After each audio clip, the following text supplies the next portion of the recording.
لوگ جس کو اچھا کہیں وہ شخص اچھا ہوتا ہے، جسے مسلمان برا جانے وہ آدمی برا ہوتا ہے۔ ہمیں دیکھنا چاہیے، اگر ہمارے دائیں بائیں والے لوگ کہتے ہیں کہ ہم بدتمیز ہیں تو ہمیں پھر تمیز سیکھ لینی چاہیے۔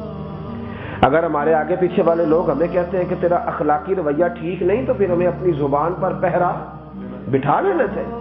اگر لوگ کہہ رہے ہیں کہ ہمارا کمائی کرنے کا انداز ٹھیک نہیں تو پھر ہمیں رزق حلال کی طرف توجہ کرنی چاہیے۔ اگر سب لوگ ہمیں بتلا رہے ہیں کہ تو اپنے طور طریقے بدل اور مخلص ہے کہنے والے، تو پھر ہمیں یہ نہیں کہنا چاہیے کہ مجھ سے جلتے ہیں جی، پھر مجھ سے جلتے ہیں۔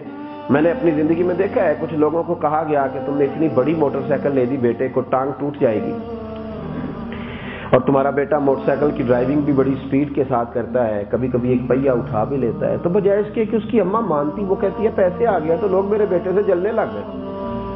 والد کہتا ہے وہ دیکھو جی اب اللہ نے تھوڑا کرم کر دیا تو لوگوں سے برداشت ہی نہیں ہو رہا۔ او خدا کے بندے، یہ مخلص ہیں، ان کو کیا لالچ ہے اس بات کا جو تجھے بتاتے ہیں، جو تجھے سمجھاتے ہیں؟ یہاں تک کہ لوگ یہ کہتے ہیں کہ میں تو علاقہ چھوڑ کے جا رہا ہوں جی، یہ میرے اوپر تنقید کرتے ہیں۔ میرے اعلیٰ حضرت فاضل بریلوی رضی اللہ تعالیٰ عنہ فرمایا کرتے تھے کہ اپنے دشمنوں کا خیال رکھا کرو، تمہارے دشمن تمہارے بارے میں کیا کہتے ہیں، وہ تمہاری غلطیاں ڈھونڈ ڈھونڈ کے لاتے ہیں، وہ کئی دفعہ تمہیں موقع دیتے ہیں اپنی اصلاح کرنے کا۔ یاروں کی بات ماننی ہے، والد بیچارہ روتا رہتا ہے، پراپوگنڈے کی بات سننی ہے، معاشرہ کیا کہہ رہا ہے۔ ہمارے ہاں تو اللہ تعالیٰ خیر کرے، ہم تو سیدھے سادے سے لوگ ہیں، ہمیں تو کچھ 4 دفعہ چودھری کہیں تو 5ویں دفعہ بے شک خرید کے لے جائیں، اسی کے ساتھ چلے جائیں گے۔ وہ بس کریں یار، اس طرف سفر نہ کریں، تھوڑا سا ذوق بنائیں، دیکھیں ہمارے مخلص ہم سے کیا مطالبہ کرتے ہیں، ہمارے اچھے لوگ ہمیں کیا کہتے ہیں۔ تھوڑا سا نرمی کے ساتھ ان ساری دیکھیں، حضرت رومی نے لکھا ہے کہ طوفان بڑا تیز آ گیا، ایک دن طوفان بڑا تیز تھا تو ایک آدمی درخت کے نیچے کھڑا تھا، ایک بزرگ بھی کھڑے تھے، 2 اور نوجوان بھی کھڑے تھے۔ ان بزرگوں نے سب لوگوں سے کہا کہ طوفان تیز ہے، ایسا نہ ہو کہ درخت کا کچھ حصہ ٹوٹ کے ہمیں لگ جائے، یہ سامنے ایک برآمدہ ہے، چلو آؤ برآمدے میں چلتے۔ تو 2 نوجوان چلے گئے تو ایک شخص کھڑا رہا، اس کو کہا بیٹے تو بھی آ جا، کہنے لگا جی کوئی نہیں اللہ بچائے گا۔ تھوڑی دیر کے بعد بزرگوں نے پھر کہا کہ بیٹے طوفان تیز ہے، آندھی ہے، درخت کا کوئی حصہ ٹوٹے گا، تیرے سر پہ لگے گا تو یہاں آ جا، کہنے لگا جی مجھے اللہ بچائے گا۔ وہ خاموش ہو گئے، 2-3 دفعہ کہا۔ اب ایک آدمی وہاں سے گزر رہا تھا رستے سے، یوں سمجھ لیں کہ موٹر سائیکل پہ گزر رہا تھا، اس نے گزرتے ہوئے کہا کہ بھائی برآمدے میں چلا جا، طوفان تیز ہے، کوئی چیز تیرے سر پہ لگ جائے گی، کہنے لگا نہیں اللہ بچائے گا۔ ایک اور گزرا، سمجھ لیں ایک مہران والا گزرا، اس کو کوئی لالچ نہیں تھا، تعلق نہیں تھا، اس نے گاڑی کا شیشہ نیچے کیا اور اس کو پیار سے کہا کہ میاں میں پیچھے سے ہو کے آ رہا ہوں، وہاں میں نے کئی کھمبے گرے ہوئے دیکھے، تو اس طرح کر، تھوڑا اندر ہو جا، طوفان تیز ہے۔ اس نے کہا کہ مجھے اللہ بچائے گا۔ ایک تیسرا آیا، سمجھ لیں بڑی کار والا آیا، وہ بڑا آدمی تھا، اس کو کوئی دلچسپی نہیں تھی، پر مخلص ہو کے اس نے گاڑی کھڑی کر کے تھوڑی سی بارش بھی اپنے اوپر ڈلوا لی، سمجھا رہا ہوں آپ کو، اور کہنے لگا میاں اندر ہو جا، طوفان سخت ہے، کہنے لگا جی مجھے اللہ بچائے گا۔ وہ بندہ گزرا ہی تھا کہ طوفان تیز آیا، ایک اتنا بڑا درخت کا حصہ، ایک موٹی ٹہنی، تنا اتنا موٹا اوپر سے زور سے گرا، اور جب اس کے پیچھے لگا سر کے تو دھڑام سے زمین پہ گرا، سر پھٹ گیا، روح پرواز کر گئی۔ وہ جو 2 نوجوان کھڑے تھے نا بابا جی کے پاس، وہ کہنے لگے حضرت صاحب ہمیں ایک مسئلہ سمجھائیں کہ اس بندے کا توکل اتنا مضبوط تھا کہ جس نے بھی اس کو کہا، اس نے کہا مجھے اللہ بچائے گا، جس نے بھی کہا تو گزر جا، تو اس نے کہا کہ مجھے اللہ، تو چاہیے تو یہ تھا نا کہ رابی سے بچاتا، تو یہ تو مر گیا ہے۔ تو وہ بزرگ کہنے لگے کہ بیٹے تم نے غور نہیں کیا، وہ جو میرے سمیت 4 بندے اسے سمجھانے آئے تھے وہ سارے اللہ نہیں بھیجے تھے، وہ اللہ نہیں بھیجے تھے اسے، ان کو اس سے کوئی لالچ نہیں تھا، اس نے بچ کے اپنی کمائی انہیں نہیں کھلانی تھی، اس نے کوئی جائیداد انہیں نہیں دینی تھی، وہ جو سارے اسے سمجھا رہے تھے نا کھڑے ہو کے، وہ سارے کس نے بھیجے تھے؟ وہ اللہ نہیں بھیجے تھے۔ اللہ نے اسے کہا کہ باز آ جا، باز آ جا، باز آ جا، لیکن یہ باز نہیں آیا، تو یہ توکل نہیں، یہ خودکشی ہے معاذ اللہ۔ یہ کیا بھروسہ ہوا کہ کنویں میں چھال مار کے کوئی شخص کہے کہ مجھے اللہ بچائے گا؟ اللہ نے تجھے یہاں سے بچنے کا حکم دیا ہے، تو تجھے یہاں سے بچنا چاہیے۔ بھائیو یہ زبان خلق ہے. جب ہمیں کہا جاتا ہے نا کہ تو رک جا، تو تنگ ہوگا، تو یہاں سے بعد آ جا، تو ہم زبان خلق کو وقت ہی نہیں دیتے. ہم کہتے ہیں لوگ جل میں. یہ سارے بندے اللہ نے بھیجے تھے. ہمیں غور کرنا چاہیے میرا والد میرے بارے میں کیا کہتا ہے، میرا بھائی میرے بارے میں کیا کہتا ہے، میرے جو مخلص دوست ہیں، مخلصین، وہ میرے اور یار اگر نبی پاک صحابہ سے مشورہ کر لیتے ہیں اور حضور کی رائے کے اگر برابر صحابہ ادب کے ساتھ اپنی رائے پیش کرتے ہیں جنگ احد میں، اور حضور صحابہ کی رائے کو قبول کر کے اپنی رائے کو چھوڑ دیتے ہیں، بظاہر نقصان بھی ہوتا ہے لیکن پھر بھی حضور صحابہ کو عزت دیتے ہیں، تو میں بھی کیوں اپنی ذات میں؟ یہ دور ایسے ہے جیسے ہر آدمی اپنی ذات کے چنگل میں الجھ کر رہ گیا. وہی ٹھیک ہے، یہ صرف میں سوچ رہا ہوں، وہی صحیح ہے جو میں نے ذہن میں خاکہ بنا لیا ہے. میں کیوں اپنے مخلصین کی باتوں پر توجہ نہیں کرتا؟ میں کیوں نہیں دیکھتا کہ میرے ساتھ جو میری ذات سے پیار کرنے والے ہیں، مجھے کیا جاتا ہوں لوگ میری تعریفیں کرتے ہیں. حضور جس سمت جاتا ہوں لوگ مجھے بٹھا لیتے ہیں. یا رسول اللہ علیہ السلام میں نہیں چاہتا، پر لوگ اس طرح میرے گرد جاتے ہیں جس طرح شہد کے گرد مکھیاں اکٹھی ہوتی ہیں، پیار کرتے ہیں. حضور یہ ریاکاری تو نہیں؟ یا رسول اللہ علیہ السلام یہ کیا ہے؟ تو نبی پاک نے فرمایا ابو ہریرہ تیرا دل ٹھیک ہے؟ یا رسول اللہ ٹھیک ہے. تو فرمایا پھر یہ جو تیرے ساتھ ہو رہا ہے نا، یہ دنیا میں تیرے لیے جنت کی خوشخبری ہے. پھر خوشخبری ہے تیرے لیے اگر تیرے دل کے اندر ریاکاری نہیں. صحابہ اپنے حق میں گواہیاں صحیح کرنا چاہتے تھے.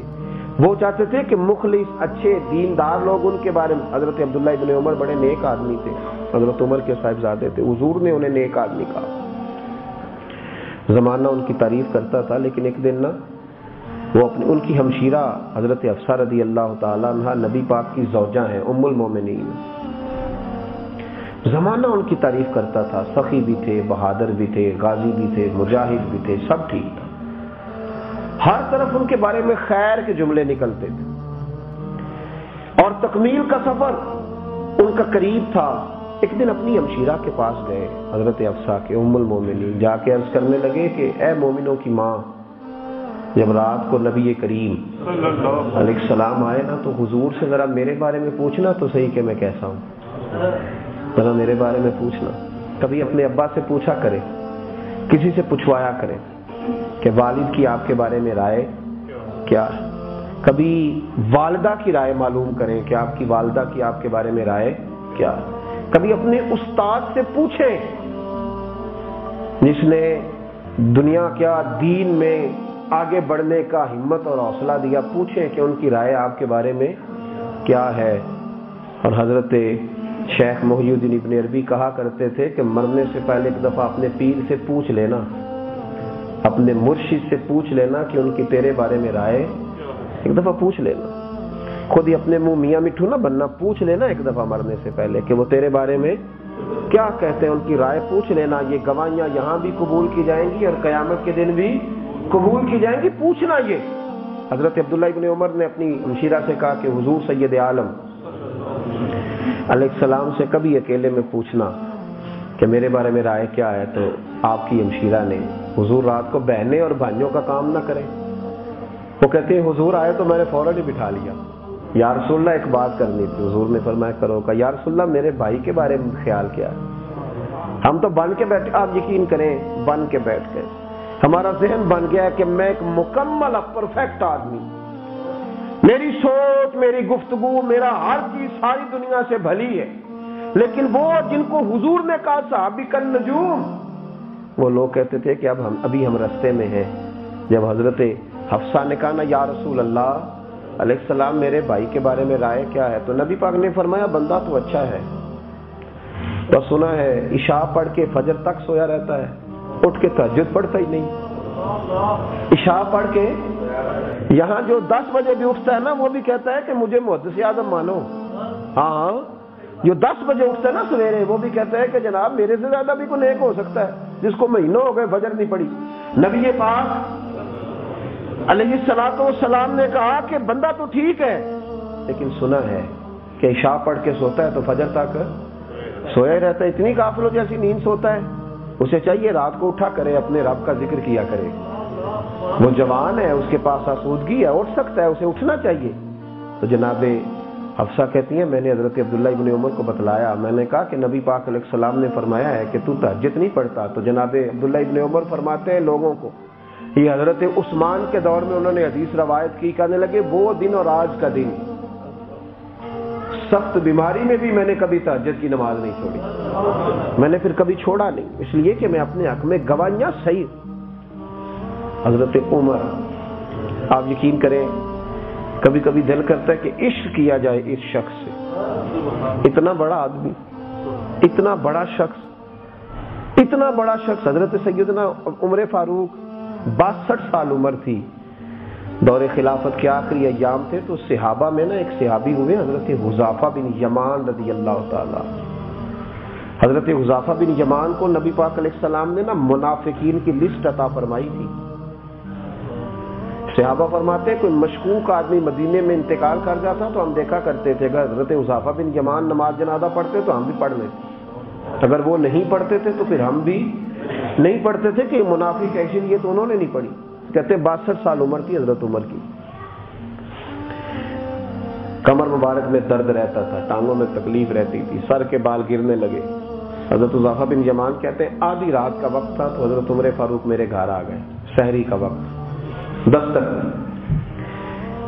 میں بڑا پریشان ہو کے دروازہ کھولا. اب تو لوگ رات کو فون کرتے وقت پریشان نہیں نہ ہوتے، اب تو ساری رات جاگتی ہے کون. حضرت حذیفہ بن یمان کہتے ہیں تہجد کے وقت میرے دروازے پہ دستک ہوئی، میں نے گھبرا کے دروازہ کھولا، میں حیران ہو گیا، امیر المومنین حضرت عمر میرے دروازے پہ. میں نے کہا حضور اس وقت خیر تھی؟ مجھے حکم دیتے میں سر کے بل چل کے آتا، آپ نے بتلایا نہیں. تو فرمایا میں امیر المومنین کی حیثیت سے نہیں آیا، ایک دوست کی حیثیت سے خود آیا ہوں، اندر نہیں بلاؤ گے؟ کہتے میں نے اندر بٹھایا چارپائی پہ. میں نے کہا حضور کیسے آنا ہوا؟ تو جناب عمر نے میرا ہاتھ پکڑ کے سینے پہ رکھ لیا، کہنے لگے حذیفہ مجھے اچھی طرح جانتے ہو؟ میں نے کہا حضور ہاں. فرمایا میں نے کبھی جھوٹ تو نہیں بولا، بددیانتی تو نہیں کی، بدعہدی تو نہیں کی، میں ایسے ہی اول فول بولنے کا عادی تو نہیں، جو کہتا ہوں اس پر پہرا دینا جانتا ہوں؟ کہ حضور ہاں. فرمانے لگے دیکھ لو میں رات کو آیا ہوں، کو دیکھ نہیں رہا، اور حذیفہ تو عمر کو جانتا ہے، جو کہتا ہوں پہرا دیتا ہوں، میں کسی کو بتاؤں گا بھی نہیں. کہ حضور بتلائیں تو صحیح، آپ کیا کہہ رہے ہیں؟ آدھی رات کو دروازہ بند کر کے اکیلے بتائیں. جناب عمر رو پڑے، کہنے لگے یار بوڑھا ہو گیا ہوں، 62 سال عمر ہو گئی ہے، ٹانگیں دکھتی ہیں، کمر میں تکلیف رہتی ہے، بال جھڑ رہے ہیں، جب بھی مسجد سے نکلتا ہوں لوگ میری تعریفیں کرتے ہیں، کہتے ہیں عمر بڑا عدل والا ہے، انصاف والا ہے. کہا حضور مجھے بتائیں بات کیا ہے؟ تو فرمانے لگے یار تجھے نبی پاک علیہ السلام نے منافقین کی لسٹ دی تھی، سچ بتا اس میں عمر کا نام تو شامل نہیں؟ کہیں میں شامل تھے لسٹ میں؟ مجھے بتا، کہیں یہ سارے نعرے وقتی تو نہیں؟ فرمائے جو لوگ تعریفیں کرتے ہیں اتنی لمبی چوڑی، یہ ساری وقتی تو نہیں، فرضی تو نہیں؟ بتا تیرے پاس لسٹ تھی، بڑا لوگ میرا ذکر کرتے ہیں، جدھر جاتا ہوں شور ہوتا ہے، بتا وقتی فرضی تو نہیں؟ حضرت حذیفہ بن یمان کہتے ہیں میں کبھی اتنا نہیں رویا تھا. میں اٹھ کے عمر کے پیروں میں بیٹھ گیا، میں نے کہا عمر تو منافقین کی بات کرتا ہے، میں نے تو مصطفیٰ سے سنا ہے کہ عمر کی زبان پر حق بولتا ہے، میں نے تو حضور سے سنا ہے کہ عمر کو دیکھ کے شیطان رستہ بدل جاتا ہے، میں نے تو نبی پاک سے سنا ہے میرے بعد کوئی نبی ہوتا تو فاروق کا بیٹا عمر ہوتا. حضرت عمر کہنے لگے چل پھر دعا کر، اللہ تعالیٰ عمر فاروق کو یہاں عزت دی ہے تو وہاں بھی عزت ہی عطا کرے. اللہ میری پردے داری. او بھائیو اپنے حق میں دیکھیں نا نبی پاک کی گواہیاں. حضرت عبداللہ مزنی حضور کے غلام تھے، تو عصر کی نماز کے بعد ان کا جنازہ ہوا، مغرب سے پہلے نبی پاک نے اپنے ہاتھوں سے انہیں قبر میں اتارا، مزہ آ گیا مرنے کا. عصر کے بعد جنازہ پڑھا اور مغرب سے پہلے قبر میں اتارا. نبی پاک پتہ دعا کیا دیتے ہیں، گواہی کیا دیتے ہیں؟ حضور فرماتے ہیں اے اللہ مغرب کے وقت میں اسے تیرے حوالے کر رہا ہوں، اور اللہ عصر تک میں اس سے راضی تھا، عصر تک میں راضی تھا، اور مغرب تک میں تیرے حوالے کر رہا ہوں، مالک تو بھی اس سے راضی رہنا. یہ گواہی ہے. کبھی پوچھ لے بوڑھی اماں سے کہ وہ راضی ہے کہ ناراض ہے. کبھی ابا سے پوچھ، اپنے استاد سے، مرشد سے، ساتھ والوں سے، یاروں سے، ان سے سوال کر. اپنے حق میں گواہیاں صحیح کریں. یہ زبان خلق ہے. ایسا نہ ہو قیامت کے دن یہ سارا بوجھ نہ سنبھالا جائے، نہ اٹھایا جائے. جو وقتی چرچے ہوتے ہیں یہ دم توڑ جایا کرتے ہیں، یہ لمبا نہیں چلا کرتے. عزتیں جو دائمی ہوتی ہیں وہی ہوتی ہیں جو اللہ عطا فرماتا ہے. اپنے حق میں اچھے لوگوں کی، مثبت لوگوں، پیار کرنے والوں کی گواہیوں کا جائزہ لیں. اور اگر ہمیں کچھ تبدیلی کی ضرورت ہے تو وہ ابھی سے کریں، وہ آج سے کریں، اس کو سٹارٹ کریں، اس پر محنت کریں. میرا مالک ہمیں سمجھنے کی توفیق دے. آخر دعوانا الحمدللہ.